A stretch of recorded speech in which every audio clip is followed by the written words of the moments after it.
আসসালামু আলাইকুম। আজকে আমি আপনাদের সাথে আলু পুরি কিভাবে পারফেক্টলি তৈরি করা যায় সেটা শেয়ার করব। আমি এখানে পরিমাণ মতো ময়দা নিয়ে নিয়েছি।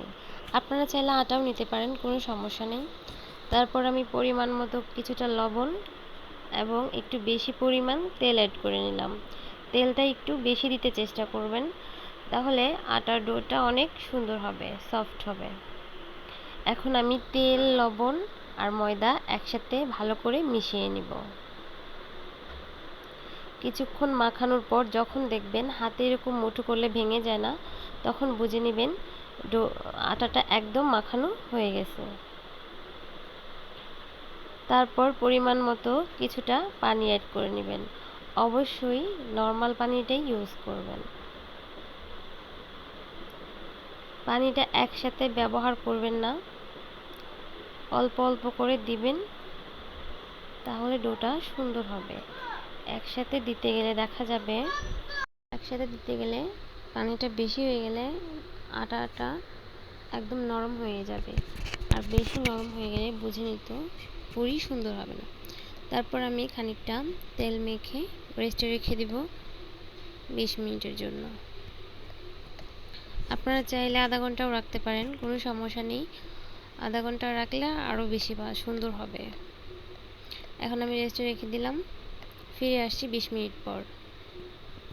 20 মিনিট পর আমি ফিরে আসলাম। দেখেন আমার ডোটা দেখবেন অনেকটা সফট হয়ে গেছে। এই যে দেখেন, আমি হাত দিলেই বুঝতে পারছেন যে কতটা নরম হয়েছে ডোটা।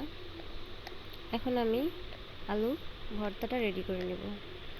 এখানে আমি শুকনো মরিচ নিয়েছি, পেঁয়াজ নিয়েছি, পেঁয়াজটা একটু ভেজে নিয়েছি, খানিকটা লবণ আর খানিকটা বিট লবণ ইউজ করেছি।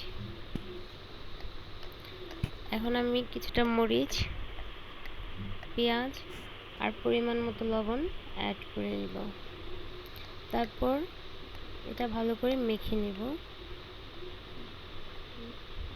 লবণটা একটু চেক করে নেবেন ঠিক মতো হয়েছে কিনা। লবণটা ঠিক মতো না হলে আবার ভালো লাগবে না। এই যে আমার ভর্তা রেডি হয়ে গেছে। এখন আমি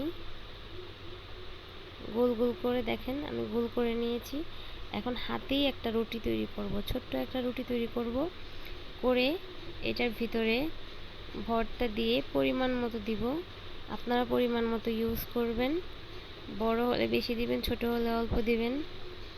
আমি খুব বেশি বড় করে নিই নাই, আবার খুব বেশি ছোটও নিই নাই, মাঝারি সাইজের করে রেডি করেছি। এখন আমি ভর্তাটা দিয়ে এটার মুখটা একটু লক্ষ্য করে দেখবেন আমি মুখটা কিভাবে বন্ধ করতেছি।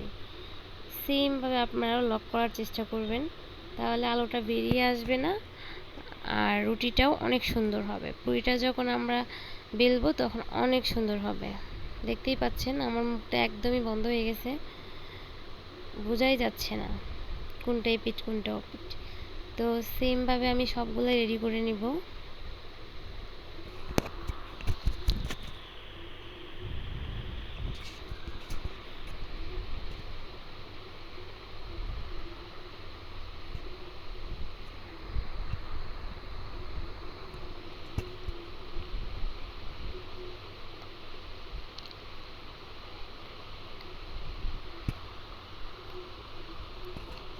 আমি একে একে সবগুলো শেষ করে নিলাম। দেখতেই পাচ্ছেন আমি যেটুকু আটার ডো তৈরি করছিলাম সেটা দিয়ে এই কয়েকটাই হয়েছে। এখন আমি এটা রুটির মতো করে বেলে নেব। যারা পাতলা পছন্দ করেন তারা একটু পাতলা করে রেডি করবেন, আর যারা একটু মোটা পছন্দ করেন তারা একটু মোটা করেই বেলবেন।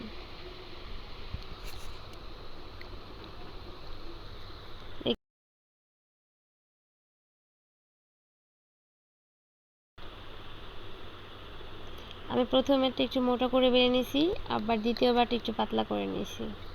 যে যেভাবে পছন্দ করেন সেভাবেই বেলে নেবেন, এটা আপনাদের ইচ্ছা। এখন আমি গরম তেলে ভেজে নেব। তেলটা ভালো করে গরম করে নেবেন, তাহলে নিচে লেগে যাবে না।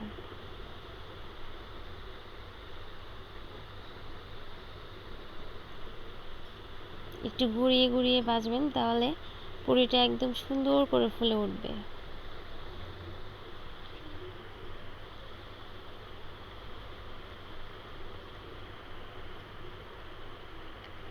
দেখেন আমার পুরি রেডি, দেখতেই পাচ্ছেন সবগুলো একদম ফুলকো ফুলকো পুরি রেডি হয়েছে।